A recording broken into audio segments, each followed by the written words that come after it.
क्या ईरान और इजराइल का वार सच में सिक्योरिटी के लिए हो रहा है, या फिर ये दुनिया का सबसे महंगा और खतरनाक डिजिटल क्लीनअप ऑपरेशन है जहां मिसाइल इसलिए चल रही है ताकि कुछ डेंजरस फाइल हमेशा के लिए गायब हो जाएं। जरा इमेजिन करके देखिए, अगर दुनिया का सबसे पावरफुल इंसान एक ऐसी फाइल से डर जाए जिसमें उसके सबसे काले राज छुपे हों, तो वो क्या करेगा? कोर्ट के सामने जाएगा या फिर दुनिया का ध्यान कहीं और डाइवर्ट कर देगा? बात तो सही है।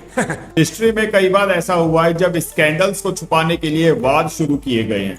और आज दुनिया में एक खतरनाक सवाल उठ रहा है, क्या ईरान पर हो रहा अटैक भी उसी स्टोरी का पार्ट तो नहीं? लेकिन आगे जो बात हम आपको बताने वाले हैं वो शायद आपको किसी न्यूज चैनल पर ना मिले, इसलिए वीडियो को लाइक जरूर कर दीजिए। और अगर आप ऐसे हिडन जियोपॉलिटिकल ट्रुथ जानना चाहते हैं तो चैनल को सब्सक्राइब भी कर लीजिए, क्योंकि आगे स्टोरी और ज्यादा शॉकिंग होने वाली है। इस कहानी में एक नाम बार बार सामने आता है, जेफरी एप्स्टीन का। एक ऐसा आदमी जिसके पास दुनिया के सबसे पावरफुल लोगों के डार्क सीक्रेट होने का क्लेम किया जाता है। पॉलिटिशियंस, बिलियनियर्स, बिजनेस टाइकून्स, कई बड़े नाम इन फाइल में शामिल थे। और रिपोर्ट्स के अकॉर्डिंग इन फाइल्स में डोनाल्ड ट्रंप का नाम भी कई बार डिस्कस हुआ। अब ध्यान से टाइमिंग समझिए, जब अमेरिका में एप्स्टीन फाइल को दोबारा ओपन करने की डिमांड बढ़ रही थी, तभी अचानक एक और चीज हेडलाइंस बन गई, ईरान, मिसाइल्स, एयर स्ट्राइक, वार अलर्ट, और दुनिया का ध्यान एकदम से चेंज हो गया। अब सवाल ये उठता है, क्या ये सिर्फ एक कोइंसिडेंस था या एक परफेक्ट टाइमिंग?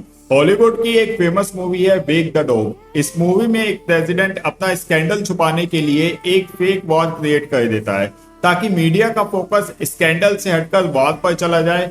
आज कुछ जियोपॉलिटिकल एनालिस्ट एग्जैक्टली वही सवाल पूछ रहे हैं, क्या जो मूवी में था वो आज रियल लाइफ में हो रहा है? लेकिन कहानी यहीं खत्म नहीं होती। कुछ डिजिटल सिक्योरिटी एक्सपर्ट का क्लेम है, जैसे ही वार शुरू हुई इंटरनेट पर एक अजीब सी चीज नोटिस हुई। एप्स्टीन और ट्रम्प से रिलेटेड कुछ पुराने सर्च रिजल्ट्स का सडनली कम दिखने लगे, और कुछ लोग कह रहे हैं उन्हें क्वाइटली शैडो बैन किया जा रहा है। अगर ये सच है तो ये हिस्ट्री का सबसे बड़ा डिजिटल क्लीनअप ऑपरेशन हो सकता है। लेकिन इस वार का इफेक्ट सिर्फ पॉलिटिक्स तक लिमिटेड नहीं है, इसका इम्पैक्ट आपकी पॉकेट पर भी पड़ने वाला है, क्योंकि मिडिल ईस्ट में वार का सबसे पहला इम्पैक्ट होता है ऑयल प्राइसेस। और जब ऑयल महंगा होता है तो पेट्रोल, डीजल, ट्रांसपोर्ट, फूड सब कुछ महंगा हो जाता है। यानी दुनिया का मिडिल क्लास एक ऐसी बात की प्राइस पे करता है जिसका सच शायद उसे कभी पता भी ना चले। और सबसे पेनफुल रियलिटी ये है, बाद में सबसे ज्यादा कौन मरता है? लीडर्स नहीं, कॉमन पीपल, बच्चे, फैमिली, सिटीज।